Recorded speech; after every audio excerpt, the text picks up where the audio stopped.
मणिपुर गांव में कमलेश अपनी पत्नी गायत्री और एक बेटे रतन के साथ रहता था।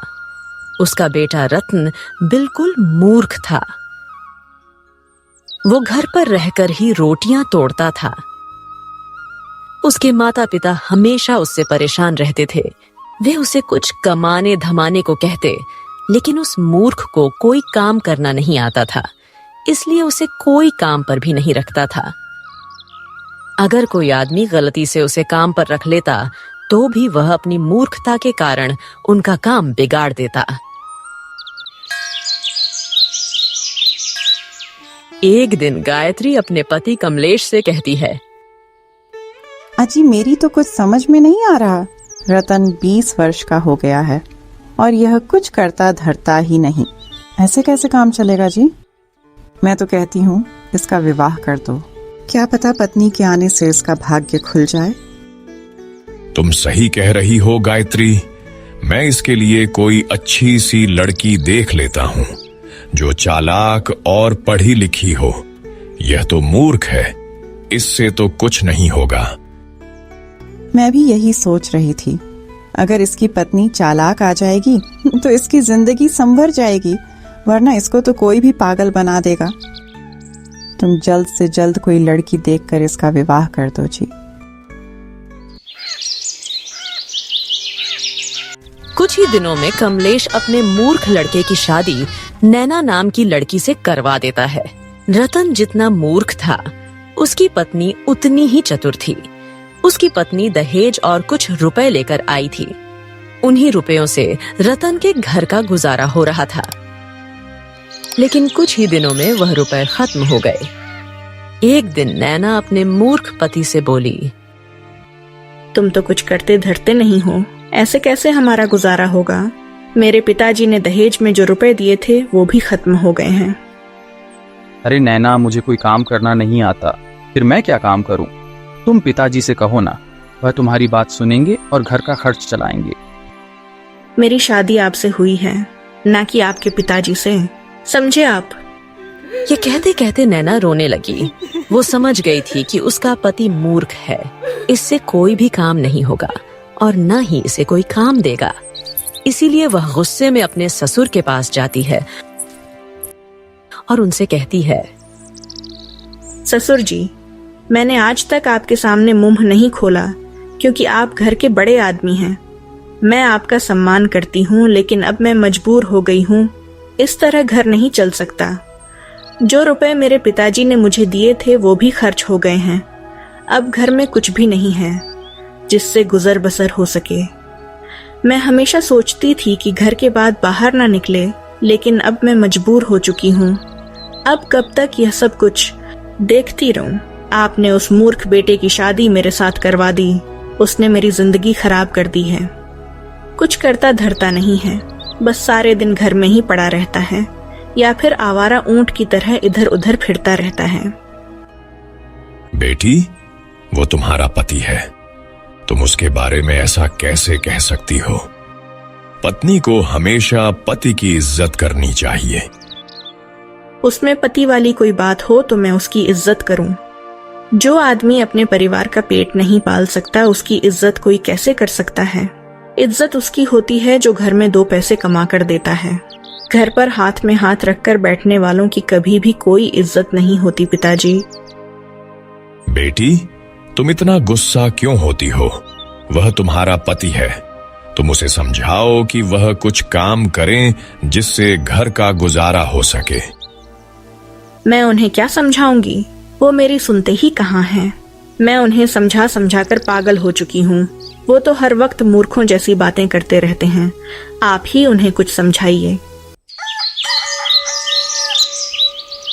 अगले दिन कमलेश अपने मूर्ख बेटे रतन को अपने पास बुलाता है और उससे कहता है, बेटा, कल तेरी पत्नी शिकायत कर रही थी कि तू कुछ काम नहीं करता है, सारे दिन घर में पड़ा रहता है या फिर आवारा ऊंट की तरह इधर उधर फिरता रहता है। ऐसे कैसे काम चलेगा? अब तेरा विवाह भी हो गया है, तुझे अपनी गृहस्थी के बारे में सोचना चाहिए। अगर तू कुछ काम नहीं करेगा तो तेरे घर का गुजारा कैसे होगा? तेरी पत्नी सारा दिन तेरी वजह से परेशान रहती है। पिताजी मैं क्या करूं? कोई मुझे काम ही नहीं देता। सब मुझे मूर्ख बताते हैं कि मैं मूर्ख हूं। अपने बेटे की बात सुनकर कमलेश को बहुत दुख होता है। कमलेश भी जानता था कि रतन थोड़ा मूर्ख है, फिर भी वह अपने बेटे को 8 सोने के सिक्के देता है और उससे कहता है, बेटा, तू एक काम कर, कहीं से कुछ ज्ञान सीख कर आ। ये कुछ सोने के सिक्के हैं, इनको संभाल कर रखना। ज्यादा जरूरत पड़ने पर ही इन्हें खर्च करना। ये सिक्के रास्ते में तेरी बहुत मदद करेंगे। अपने पिता से 8 सोने के सिक्के लेकर मूर्ख रतन ज्ञान की तलाश में निकल जाता है। काफी देर चलने के बाद वो बहुत थक जाता है। तभी उसकी नजर 2 आदमियों पर पड़ती है जो आपस में झगड़ रहे थे। उनके साथ एक गधा भी था जो काफी भूखा प्यासा था। देखने में ऐसा लग रहा था जैसे वो गधा कभी काफी तंदुरुस्त रहा होगा, लेकिन इस वक्त वो किसी लकड़ी की तरह सूख गया था।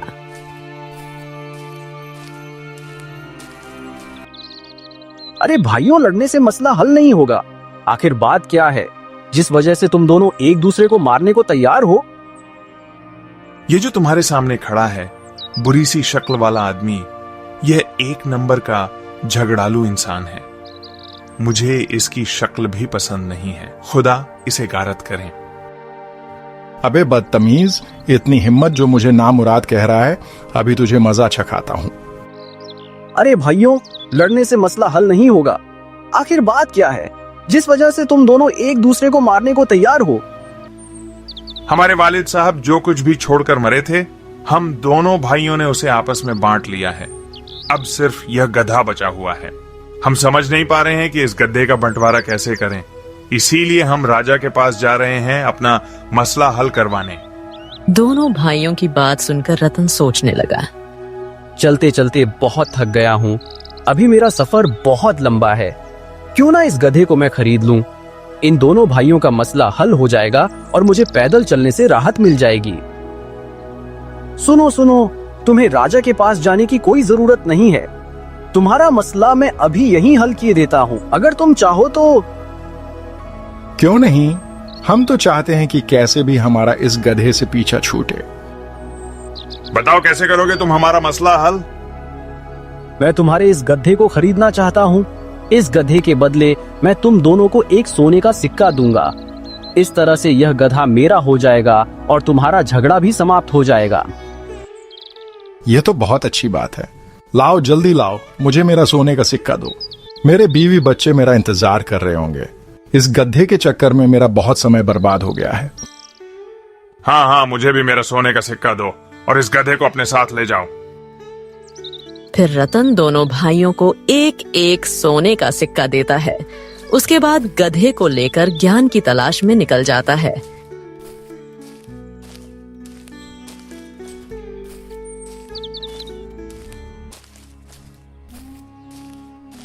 काफी देर चलने के बाद उसे एक आदमी मिलता है। वो उस आदमी से कहता है, भाई मैं ज्ञान की तलाश में आया हूँ। तुम्हारी नजर में कोई ऐसा आदमी है जो मुझे ज्ञान सिखा सके? अरे क्यों नहीं, मैं अभी तुम्हें एक ज्ञानी आदमी के बारे में बताता हूँ। तुम एक काम करो, इस रास्ते पर सीधे चले जाओ। थोड़ी दूर चलने के बाद तुम्हें एक गांव दिखेगा। वहां तुम्हें वह ज्ञानी आदमी नहीं मिलेगा। अभी तुम्हें और आगे चलना पड़ेगा। 2 मील चलने के बाद तुम्हें दूसरा गांव दिखाई देगा। उसके बराबर से एक रास्ता जा रहा है। वह रास्ता तुम्हें दूसरे नगर ले जाएगा। उसी नगर में तुम्हें वह ज्ञानी आदमी मिलेगा। अच्छा भाई, अब मैं चलता हूँ। रास्ता बताने के लिए तुम्हारा बहुत बहुत धन्यवाद। इतना कहकर रतन उस ज्ञानी की तलाश में निकल पड़ता है।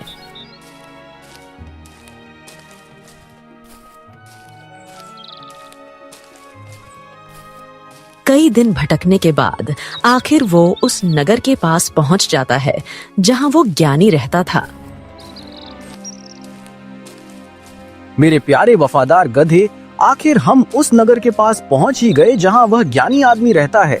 अगर तू ना होता तो अकेले चलते चलते मेरा बुरा हाल हो गया होता। जैसे ही मूर्ख रत्न उस नगर में प्रवेश करता है तो उसे सैनिक रोक लेते हैं और उससे कहते हैं, कहाँ से आए हो और यहाँ आने का सबब क्या है? जी, मैं मणिपुर गांव से एक ज्ञानी आदमी से मिलने आया हूँ। मुझे उससे कुछ ज्ञान सीखना है। अच्छा, तो ज्ञानी बाबा से मिलने आए हो? ठीक है, मिलो और खूब ज्ञान हासिल करो। लेकिन नगर के अंदर जाने के लिए तुम्हें टैक्स देना होगा, तभी तुम इस नगर में प्रवेश कर सकते हो। मूर्ख रतन ने चुपचाप एक सिक्का निकालकर उस सैनिक को दे दिया। जैसे ही वो अपने गड्ढे को लेकर आगे बढ़ा तो सैनिक ने उसे रोक लिया और वो उससे बोला, अरे, इस गड्ढे का टैक्स कौन अदा करेगा? एक सोने के सिक्के में सिर्फ तुम ही अंदर दाखिल हो सकते हो, ये गधा नहीं। अगर तुम इस गड्ढे को भी अपने साथ ले जाना चाहते हो तो तुम्हें एक और सोने का सिक्का देना पड़ेगा इस गड्ढे का। फिर मूर्ख रतन एक सिक्का अपने गड्ढे का भी दे देता है। अब उसके पास सिर्फ 4 सोने के सिक्के बचते हैं।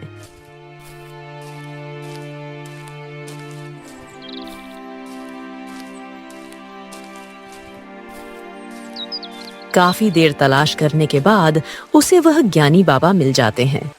तभी रतन उनसे कहता है, मैंने सुना है कि आप बहुत बड़े ज्ञानी हो। आप लोगों को ज्ञान देते हो। मैं कई दिनों से किसी ज्ञानी को ढूंढ रहा था, फिर लोगों ने आपके बारे में बताया। ज्ञानी जी, मुझे कुछ भी ज्ञान दीजिए, मैं अत्यंत कष्ट में हूँ। बिना ज्ञान के तो मनुष्य को कष्ट होगा ही। मैं तुम्हें ज्ञान जरूर दूंगा, पर मैं मुफ्त में किसी को भी ज्ञान नहीं देता। उसके लिए तुम्हें कीमत चुकानी होगी। ज्ञानी जी, मैं कीमत चुकाने के लिए तैयार हूँ। बस आप मुझे मूर्ख से अक्लमंद बना दीजिए। सब लोग मुझे मूर्ख बताते हैं। बताइए, आप ज्ञान देने की कितनी कीमत लेते हैं? एक ज्ञान का, एक सोने का सिक्का। यह ज्ञान की बातें तुम्हारे जीवन में बहुत काम आएंगी। इसीलिए मैं जो तुम्हें बात बताऊंगा वह एक सोने के सिक्के से भी ज्यादा कीमती है। मूर्ख रतन के पास 4 सोने के सिक्के बचे थे। वो उन 4 सिक्कों को ज्ञानी को दे देता है। 4 सिक्के लेकर ज्ञानी उससे बोला, तुमने मुझे 4 सिक्के दिए हैं, इसीलिए मैं तुम्हें 4 ही ज्ञान बता पाऊंगा। अच्छी तरह याद कर लेना, अपना दिमाग यहां रखना, क्योंकि मैं एक ज्ञान की बात केवल एक ही बार बताऊंगा। ठीक है ज्ञानी जी, बताइए, मैं आपकी बात याद रखूंगा। पहला ज्ञान यह है कि जिस बात को 4 आदमी कहें उसे सच मान लेना चाहिए। और दूसरा ज्ञान यह है कि धन मिलने पर किसी को भी उसके बारे में बताना नहीं चाहिए, चाहे वह तुम्हारा कितना भी सगा संबंधी हो। तीसरा ज्ञान यह है कि पत्नी को कभी सच बात नहीं बतानी चाहिए। और चौथा ज्ञान यह है कि अपने राजा को हमेशा सच बात ही बतानी चाहिए। राजा से कभी झूठ नहीं बोलना चाहिए। ज्ञान की 4 बातों को अच्छी तरह से याद करने के बाद मूर्ख रतन ज्ञानी का आशीर्वाद लेकर अपने घर की ओर चल पड़ता है।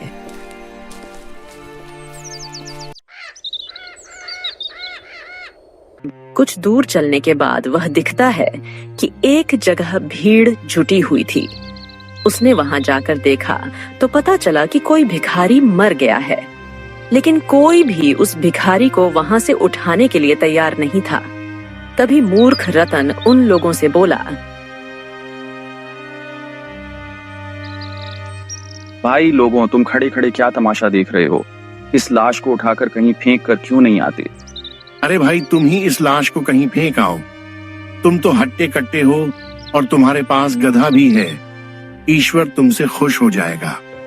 मैं इस लाश को क्यों फेंक कर आऊं? ना तो मैं इसे जानता हूं और ना ही यह मेरा पड़ोसी या रिश्तेदार है। फिर भला मैं इस लाश को क्यों फेंक कर आऊं? तुम इसके पड़ोसी हो, तुम खुद ही फेंक कर आओ। सभी लोग मूर्ख रत्न को समझाने लगे कि वो उस लाश को फैलाए। तभी रतन को ज्ञानी द्वारा दी गई पहली ज्ञान की याद आती है कि 4 आदमी जो कहे उन्हें मान लेना चाहिए, या तो 4 से भी अधिक आदमी हो।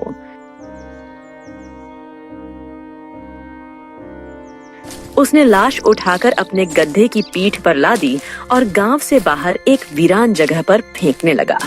तभी उसने देखा कि भिखारी के कपड़ों से एक पोटली गिरी है।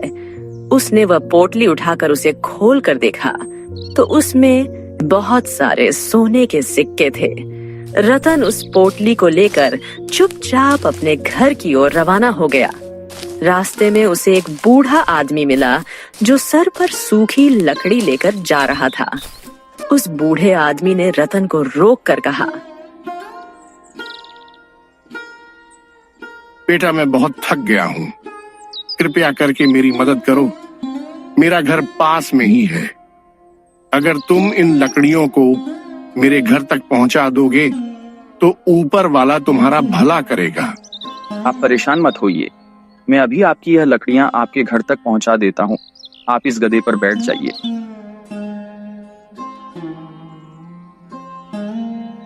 रतन ने बूढ़े आदमी को गधे पर बैठा दिया और बूढ़े आदमी की लकड़ी सर पर रखकर उसके घर की ओर चल पड़ा। कुछ ही देर में रतन बूढ़े आदमी के घर पर पहुंच गया। अच्छा बाबा, अब मैं चलता हूँ। मेरी पत्नी मेरा इंतजार कर रही होगी। बेटा, तुम थोड़ी देर मेरा इंतजार करो, मैं तुम्हें कुछ देना चाहता हूँ। उसके बाद वो बूढ़ा आदमी अपने घर के अंदर जाता है और अंदर से एक थैली लाता है। वो थैली सोने के सिक्कों से भरी हुई थी। फिर बूढ़ा आदमी उस थैली को रतन को दे देता है। बेटा, मैंने ये धन बहुत मुश्किल से जोड़कर इकट्ठा किया था अपनी बेटी की शादी के लिए, लेकिन एक बीमारी की वजह से वो इस दुनिया में नहीं रही। अब मेरी कोई औलाद नहीं है और मेरा भी कुछ पता नहीं कब चल बसूं। तुम एक अच्छे आदमी हो, इसीलिए यह दौलत तुम रख लो, वरना यह किसी बुरे आदमी के हाथ भी लग सकती है। रतन बूढ़े आदमी से वह थैली लेकर अपने घर पहुंच जाता है। घर पहुंचने पर उसकी पत्नी उससे कहती है, आ गए आप ज्ञान सीखकर। क्या ज्ञान सीखकर आए हो आप? जरा मैं भी तो सुनूं, क्या पता थोड़ा बहुत ज्ञान मेरे भी काम आ जाए। ज्ञान तो मैं सीख आया हूँ, लेकिन किसी को बता नहीं सकता, क्योंकि ज्ञान सीखने के लिए पैसे लगते हैं। ज्ञान मुफ्त में नहीं मिलता, क्योंकि मैंने भी ज्ञान सीखने के लिए धन खर्च किया है। यह तुम कैसी बेतुकी बातें कर रहे हो? मेरे तो कुछ भी समझ में नहीं आ रहा है। तुम इतने दिन घर से बाहर रहे, फिर भी मूर्खों जैसी बातें कर रहे हो। तुम मूर्ख थे, तुम कभी भी नहीं सुधर सकते और तुम हमेशा ही मूर्ख रहोगे। फिर रतन सोचता है कि अपनी पत्नी को उस धन के बारे में बता देता हूँ जो मेरे पास है। लेकिन तभी रतन को ज्ञानी द्वारा बताई गई दूसरी बात याद आती है कि धन मिलने पर किसी को भी उसके बारे में नहीं बताना चाहिए, चाहे वह तुम्हारा कितना भी सगा संबंधी क्यों ना हो। इसलिए वह अपनी पत्नी को कोई भी ज्ञान की बात नहीं बताता, न ही भिखारी के कपड़ों से मिली सोने के सिक्कों की थैली की, और न ही बूढ़े आदमी द्वारा दिए गए धन के बारे में बताता है।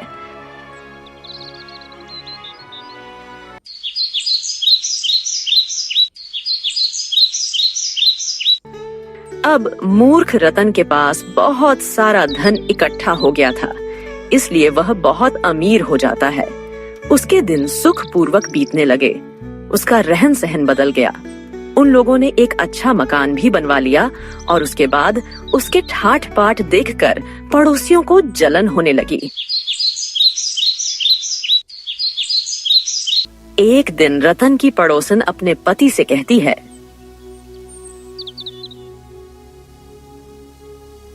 जिसे कुछ दिन पहले तक आप लोग पागल पागल कहते थे, आज देखो कितना मालदार हो गया है, कितना सुंदर घर बनवा लिया है। और एक तुम हो जो अपने आप को अक्लमंद समझने वाले हो। सुबह से शाम तक मेरी मजदूरी करते फिरते हो, जब कहीं जाकर 1-2 रुपया कमा पाते हो। उस पागल से कुछ सीखो, वरना जीवन ऐसे ही मेहनत और मशक्कत में ही कट जाएगी तुम्हारी। हाँ, मैं उस पागल से क्या सीखूं? जो उसके नसीब में है वो उसे मिल रहा है, और जो मेरे नसीब में है वो मुझे मिल रहा है। जी, तुम ना सारी जिंदगी नसीब का रोना रोते रहना। दुनिया आगे निकल जाएगी और तुम नसीब के पीछे पड़े हुए हो। पता नहीं हमारी किस्मत कब बदलेगी, कब हम अमीर होंगे। मैं कल ही उस पागल के रतन के घर जाती हूँ और उसकी मालदारी का राज मालूम करके आऊंगी।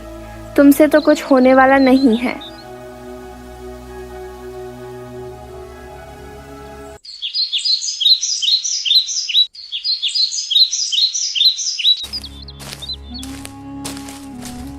पड़ोसन अगले दिन रतन के घर आई और उसकी पत्नी से बोली,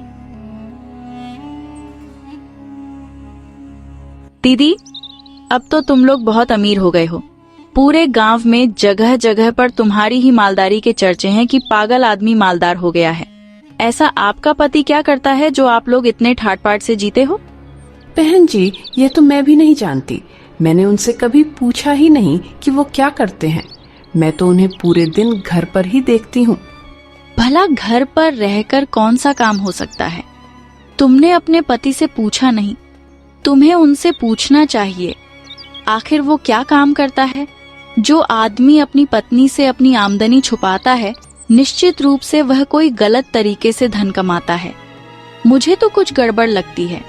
अगर तुम्हारा पति तुमसे सचमुच प्रेम करता है तो उसे आपसे कोई भी बात छुपानी नहीं चाहिए। हाँ, आप बात तो सही कह रही हो बहन जी।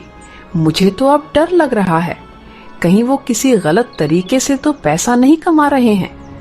मैं आज ही उनसे इस बारे में बात करूंगी।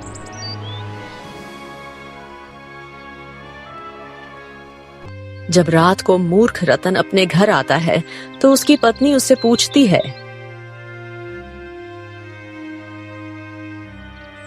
तुम क्या काम करते हो जी? ये तुमने मुझे आज तक क्यों नहीं बताया? तुमने कभी पूछा ही नहीं, इसीलिए मैंने बताना उचित नहीं समझा। वैसे भी तुम जानकर क्या करोगी? तुम्हें तो समय से पहले ही सब कुछ मिल रहा है। अगर तुम्हें कोई परेशानी हो तो मुझे बताओ, मैं अभी तुम्हारी परेशानी दूर कर देता हूँ। मुझे कोई परेशानी नहीं है, बस मैं जानना चाहती हूँ कि तुम क्या काम करते हो। सारा दिन तो तुम घर पर ही रहते हो, कहीं भी काम करने नहीं जाते। फिर भी तुम्हारे पास इतना सारा धन कहाँ से आया? मुझे डर है कि कहीं तुम कोई गलत काम तो नहीं कर रहे हो। भला मैं क्यों गलत काम करूंगा? मैं मेहनत से पैसा कमाता हूँ, खून पसीना बहाकर, समझी? मैंने तो तुम्हें कभी भी मेहनत करते हुए नहीं देखा। सारा दिन घर पर ही पड़े रहते हो, फिर तुम मेहनत करने कब जाते हो?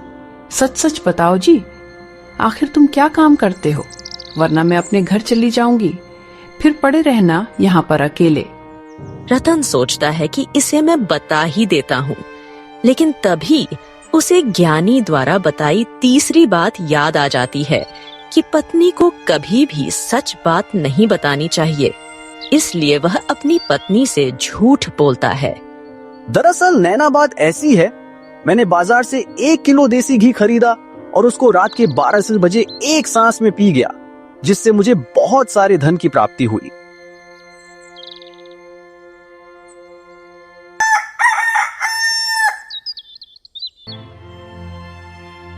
रतन की पत्नी दूसरे दिन अपनी पड़ोसन को बुलाती है और बड़ी खुशी से उसे कहती है, दीदी, मेरे पति कोई गलत काम नहीं करते हैं। मुझे मालूम हो गया है हम कैसे मालदार हुए हैं। हमारी मालदारी का राज तो देसी घी है। नैना की बात सुनकर पड़ोसन हैरान होकर कहती है, देसी घी? हाँ, देसी घी। अगर कोई आदमी 1 किलो देसी घी रात को 12 बजे एक सांस में पी जाए तो उसे बहुत सारे धन की प्राप्ति होती है। ये बात तुम किसी को बताना मत। तुम मेरी सहेली हो, बस मैं इसीलिए तुम्हें बता रही हूँ। यह बात सुनकर पड़ोसन बहुत खुश होती है, क्योंकि उसे मालदार होने का रहस्य मिल गया था। वो जल्दी से अपने घर जाती है और अपने पति से कहती है, जी सुनते हो, मुझे मूर्ख रतन की मालदारी का राज मालूम हो गया है। तुम जल्दी से बाजार जाकर 1 किलो देसी घी ले आओ। मुझे एक बार बताओ तो सही, आखिर उस मालदारी का राज क्या है? मैं भी तो सुनूं। और देसी घी का मालदारी से क्या ताल्लुक है? ताल्लुक है, अगर कोई आदमी 1 किलो देसी घी रात को 12 बजे एक सांस में पी जाए तो उसे बहुत सारे धन की प्राप्ति होती है। जी, ये तुम क्या कह रही हो? यह बात तो मैंने कभी नहीं सुनी। अगर हर किसी को यह बात मालूम होती तो आज तक हर कोई मालदार हो गया होता। ये बात किसी को कानो कान भी पता नहीं चलनी चाहिए। मैंने बहुत ही मुश्किल से रतन की पत्नी से मालूम किया है। अब आप सारा समय यहीं पर खराब करते रहोगे या जल्दी से जाकर बाजार से 1 किलो घी लेकर आओगे?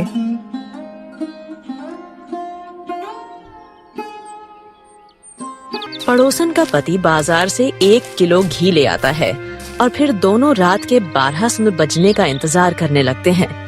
जैसे ही रात के 12 बज जाते हैं, पड़ोसन अपने पति को 1 किलो घी एक सांस में पिला देती है। घी पीने के थोड़ी देर बाद उसके पेट में बहुत जोर का दर्द होता है। पेट दर्द इतनी जोर से होता है कि वह तड़पने लगता है। उसे दस्त आने लगते हैं। अंत में वह मर गया। इससे पड़ोसन को बहुत दुख हुआ।